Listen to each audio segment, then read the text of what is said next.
sa mga lola na magpapakulit gusto pa na magkaanak. Hala, ano dyan? Halabira, detail na kay yes. Mga gurangis na lola at itataas natin yung mga, yung mga matres. Oo, itataas ako niyan. Bata pa ako, tinulak ko ng lola ko, ng nanay ko, at ng kapitbahay namin, nababatang mga matres, yung nagkaasawa ko. Ako ang nagtataas ng mga matres nila. Paano ginagawa? Hindi inihilot. Paalang ginagamit ko pa. Parang ginagawa. So, push. 1, 2, 3.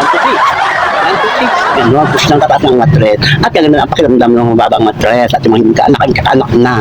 Basta laging papahilot ang matres papataas. So, gano'n ang tapos,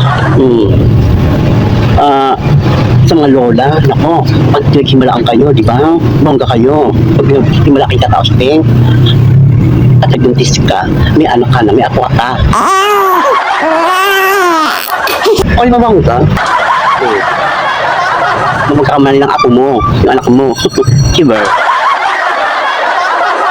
Isang importante, nakahabol ka pa.